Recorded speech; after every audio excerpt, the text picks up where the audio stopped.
How do I put this nicely? Oh, well, here we go anyway.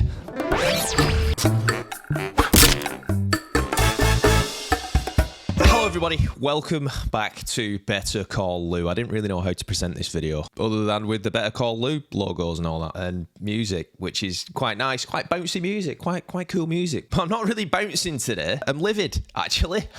Really pissed off. I'm not happy at all with the state of aviation content creation, and something happened recently, which we all know about. I'm not going to go in and speak about anything that happened with the Air Canada up in LaGuardia. Tragic, horrible events up there, and my heart goes out to the families of the people involved. There's multiple different sides, and it's a very, very delicate situation, which is why I find it despicable that aviation content creators exploit these situations for their own gain. This is following on from something I said on Instagram. It's resonated with people, so I thought I'd put a little video up here on YouTube just explaining the way that I feel about it. And I just feel like the way that the world is now and the way that aviation content creation has gone into sensationalism and exploiting bad situations to be able to get a click, to get a view. I think it's disgusting. When you look at what happened the other day and you look at how quickly videos started coming out and you think bodies are not even cold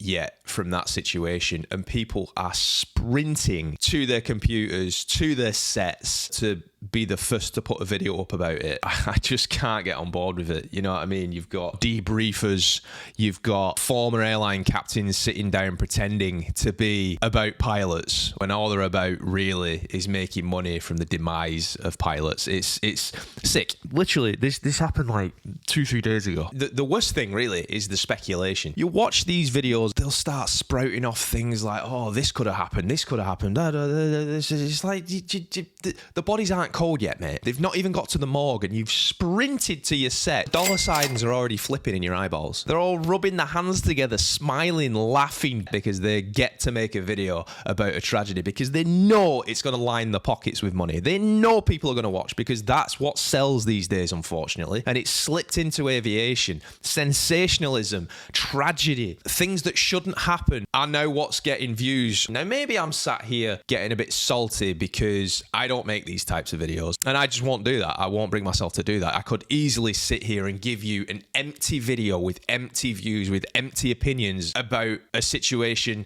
that has not even been cleared up yet, that's not had a proper investigation concluded yet. So I'm not going to sit here on a camera and give you speculation about something that I don't know anything about. So I'm getting a little bit heated here. I'm getting a little bit hot. On the camera, you see my face just getting redder and redder and redder. I don't really know what else I can say about this. I think I've put my point across as well as I'm going to put my point across here. Fact of the matter is, I think it's all well and good giving some really great analysis of situations, but I think it's also disgusting when you're sprinting to be the first to put out videos regarding tragic situations because you know it's like this. So in England, we like football, right? Best sport on the planet, will not have you tell me any different. And there are now, in this day and age with the social media and stuff like that, there are fan channels for different teams. And there's one over there that gets a lot of attention, which is Arsenal Fan TV. It's time to go! They gain the most views when their team is losing. People have this tribal reaction to the loss. They go on camera, they get annoyed, they're starting to say this, that, and the other about the team, and they're getting riled up. Happen. Years. Change now.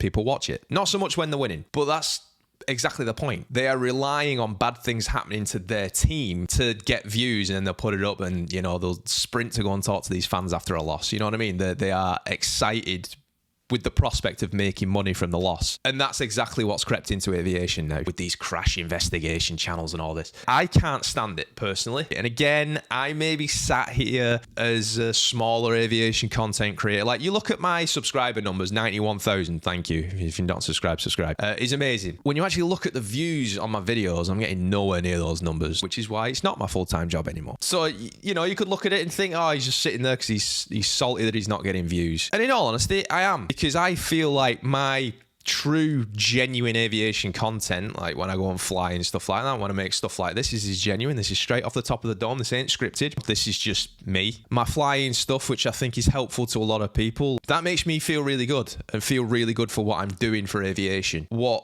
these other people doing with exploiting tragedies, for that sort of stuff to be getting views, it does make me a little bit salty. But despite that, what I can take away is that at least I'm not the type of person that would try and exploit tragedy for my own gain. Yeah, that's my thoughts. There's some good stuff out there. There is, but there's also a lot more just not so good stuff. Oh, well, there we go. This was an interesting Better Call Lou. I think this is like the third episode of this, and the first two episodes were like months and months and months ago. So that's how this channel's going. And I wonder why you're not getting views, Lewis. If you've got any questions, because what this Better Call Lou was supposed to be like a Q&A thing. So you were supposed to send in questions, and I was going to sit here week after week and answer those questions about aviation and stuff like that, but I just wasn't getting questions. If you do have any questions, maybe you do, get them in the comments. Let me know in the comments, and I'll continue making sit-down videos like this. This sort of video is easier for me to make now with the stuff that I do. Being an airline pilot now, you can see my cockpit posters on the wall. That's an ATR poster. That is a Saab 340 poster. Over here is my A220 poster, which is that's what I fly now. But anyway, that's going to be the end of it. You know, if you've enjoyed me ranting, please leave it a like. Subscribe if you're not subscribed already. And yeah, I'll see you next time. And just be a good person. Simple as that.